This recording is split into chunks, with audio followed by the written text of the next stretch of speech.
Hola, ¿qué tal? Mi nombre es María Alejandra Torres Calderón Satui.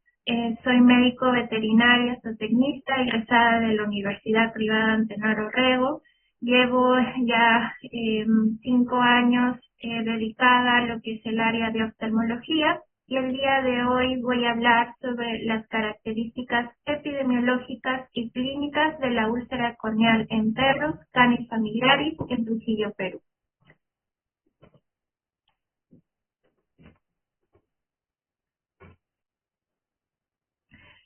De manera introductoria, como definición de la úlcera corneal, es la pérdida de continuidad de la integridad del epitelio, la cual va a desencadenar procesos inflamatorios que progresan a complicaciones más severas.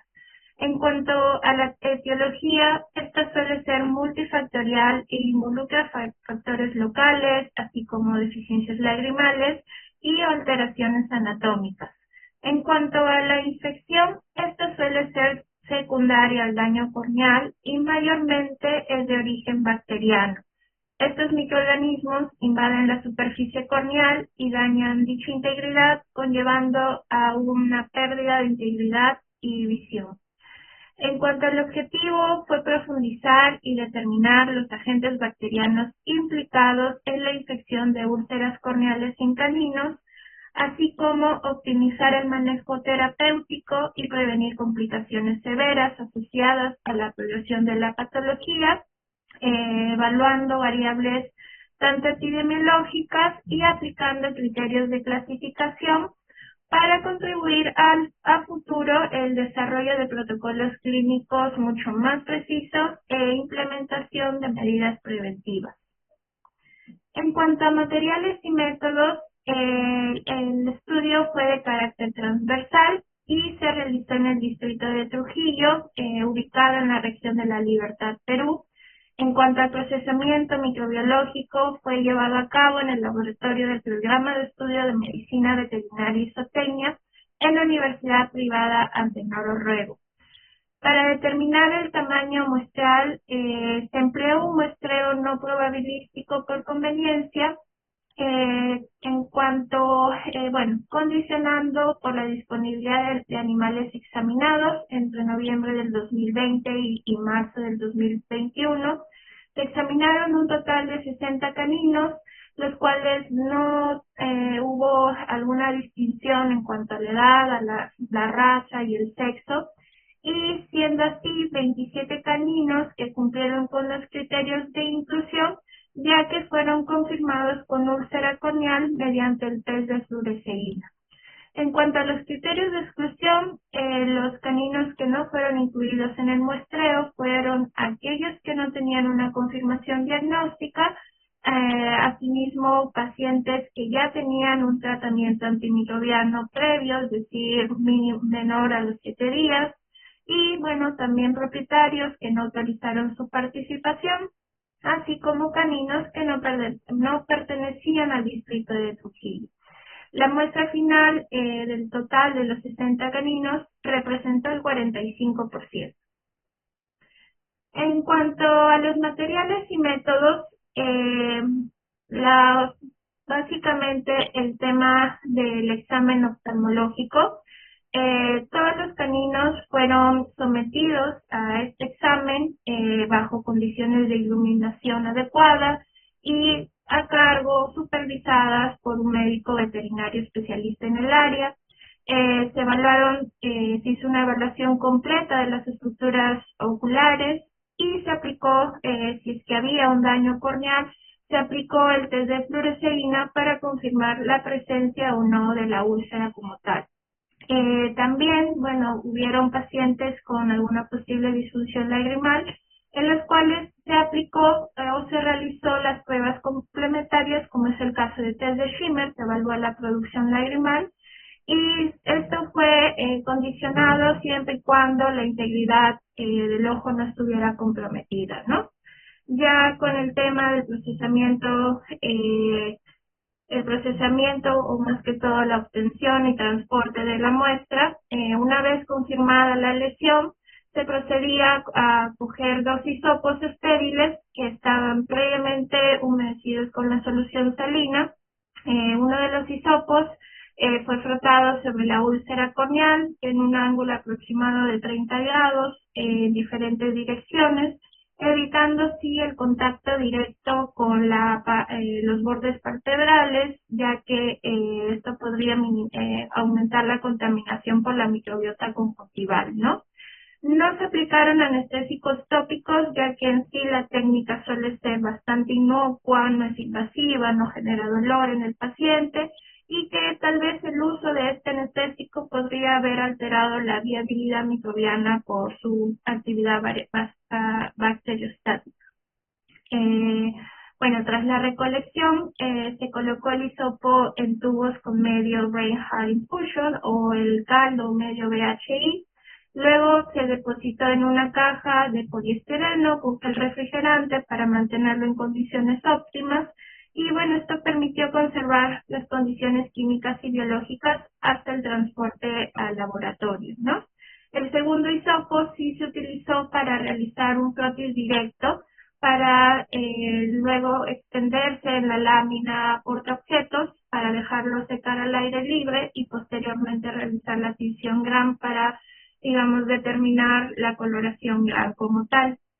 En cuanto al procesamiento microbiológico, ya al llegar al laboratorio, los tubos de caldo BHI se dejaron reposar por lo menos unos 10 a 15 minutos. Posteriormente, estas muestras fueron homogenizadas y cultivadas con asa de siembra, utilizando la técnica de estriado por cuadrantes en agar sangre, ¿no?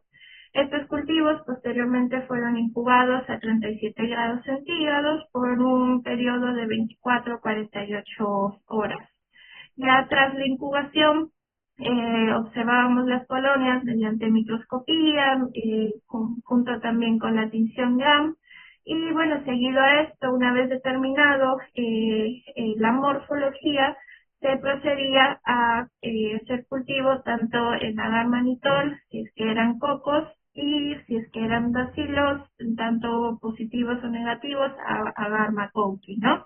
Posteriormente a esto, los cocos que fueron gram positivos y negativos, se utilizaron pruebas como catalasa, coagulasa, agar salino-manitol, agar sim o movilidad, tolerancia a cloruro de sodio, oxidasa, indol, entre otros, ¿no? Y para las bacterias tanto gram negativas o gram positivas después de macoqui, utilizábamos también pruebas como catalasa, oxidasa, agar hierro triple azúcar, agar hierro lisina, citrato, shigella salmonella, etcétera, etcétera. En cuanto al análisis estadístico, los datos fueron organizados en tablas de frecuencia en Microsoft Excel y posteriormente el análisis fue realizado con la prueba exacta de Fisher y se evaluaron la relación entre variables y presencia de bacterias patógenas. Aquí tenemos el primer cuadro, el cual muestra los agentes bacterianos que fueron aislados en úlceras corneales, con un número total de 44 aislamientos, ¿no? Los resultados microbiológicos revelan que el predominio de bacterias gram positivas representó la mayor prevalencia con el 86.4% frente a las gram negativas con un 13.6%. Entre los cocos gram positivos, los estafilococos coagulasa negativos se reportaron con mayor prevalencia, seguido de los estafilococo coagulasa positivo. En cuanto a los bacilos gram negativos, estos representaron el 13.6% respectivamente, hallándose entre estas lo que es Escherichia coli, Klebsiella, Enterobacter, Salmonella y Pseudomonas, ¿no? Ya determinando los estafilococo coagulasa positivos, tanto estafilococos aureus, que viene a ser coagulasa positivo, y estafilococos SPP fueron los de mayor aislamiento, con un 22.7% correspondiente a los estafilococo coagulasa negativo y el 18.2% correspondiente a S. aureus, ¿no? subrayando la gran importancia clínica y, bueno, comentando que si bien los estafilococo coagulasa negativo, como es epidermidis, que suele encontrarse en mayor frecuencia, forman parte de la microbiota transitoria del ojo, ¿no? Pero ya bajo condiciones de inmunosupresión o alguna disrupción o daño epitelial, estas pueden comportarse también como patógenos oportunistas y agravar la lesión.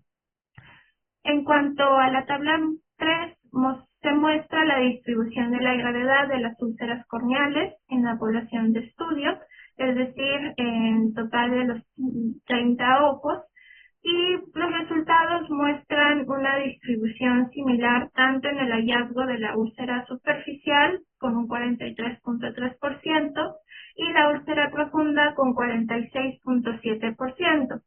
Esta última suele estar ligeramente más frecuente y los decimetoceles en cambio representaron solo el 10%.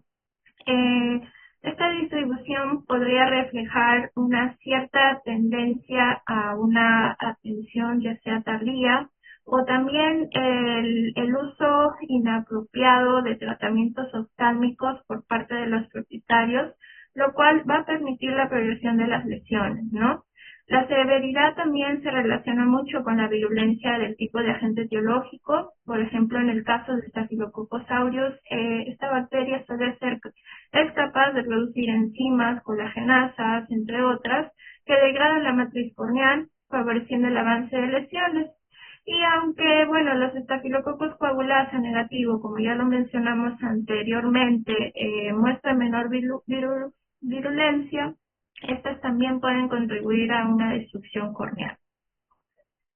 En la tabla 4 tenemos la prevalencia de microorganismos aislados en úlceras corneales según convivencia o no con otros animales.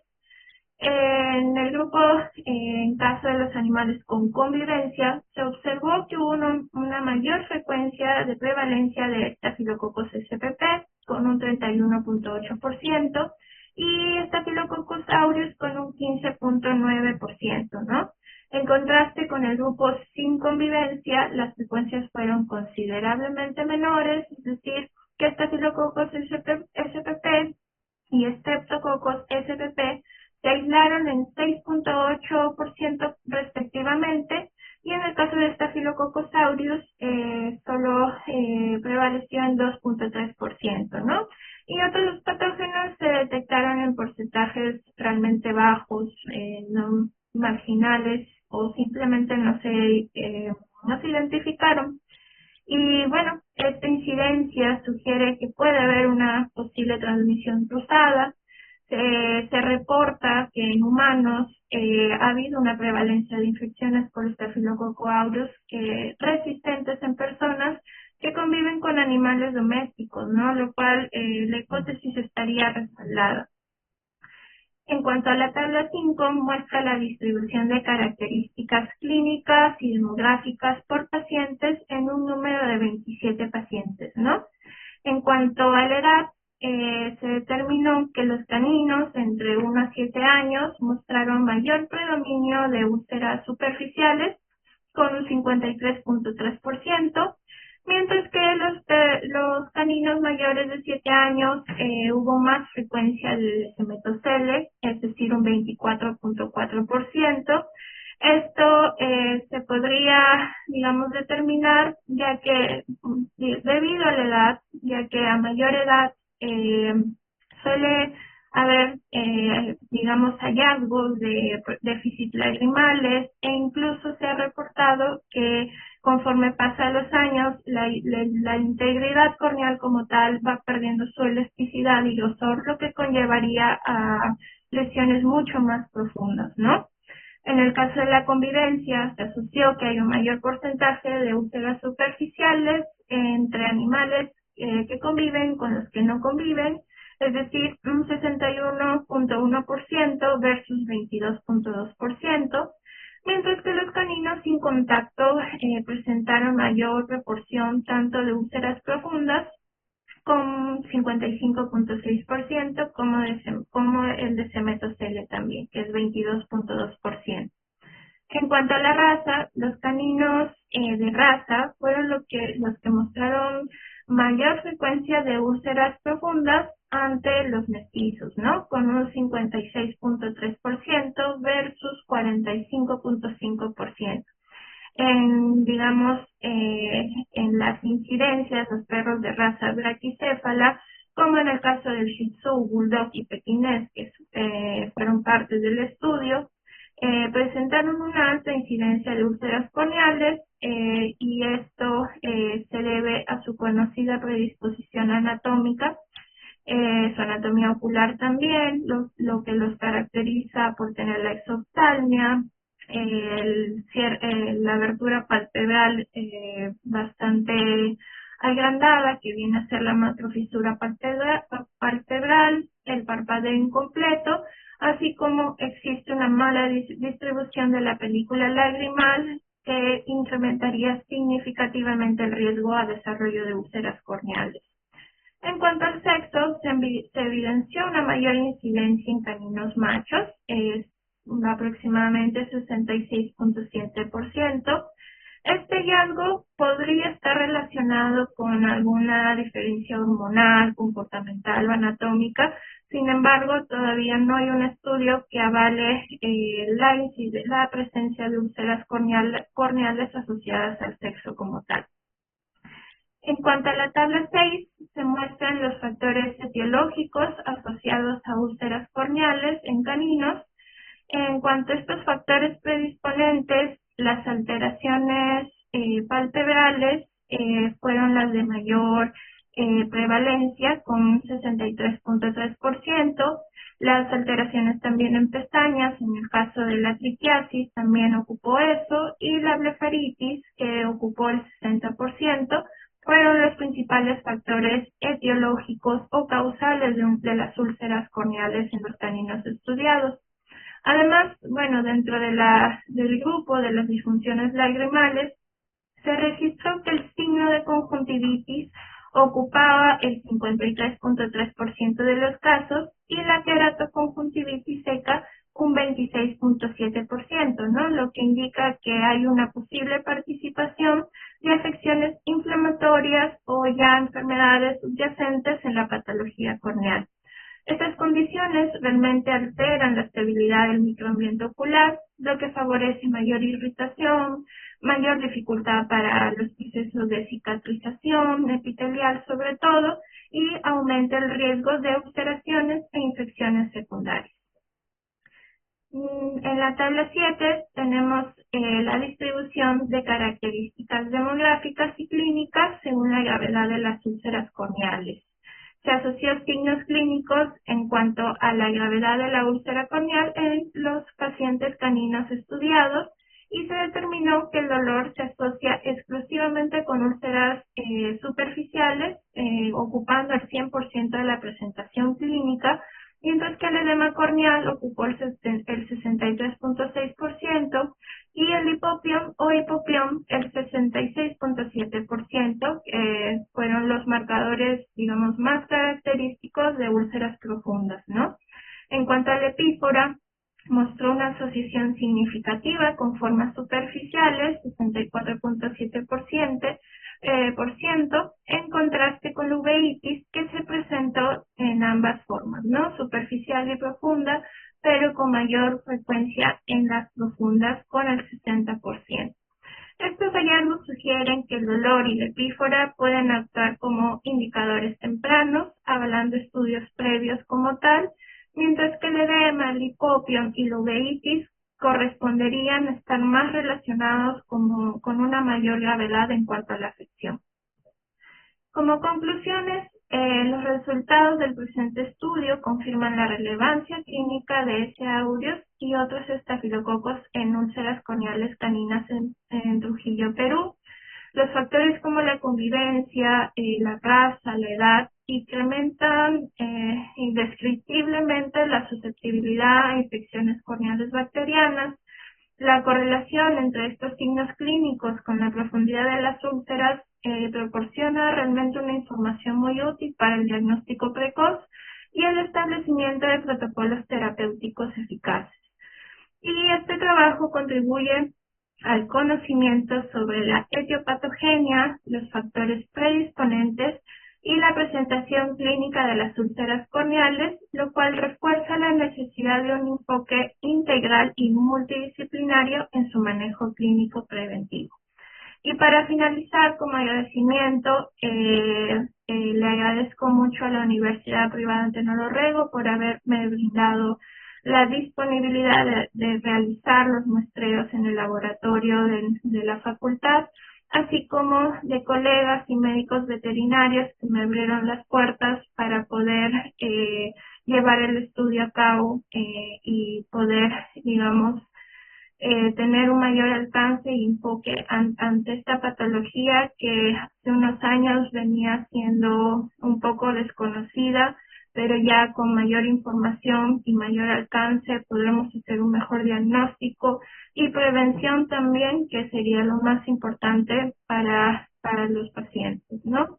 Quedo atenta ante cualquier duda, pregunta o sugerencia que me puedan dar y les agradezco mucho por la oportunidad de brindarme, de poder publicar este estudio que gracias a él ahora me dedico al área de oftalmología y es una pasión para mí.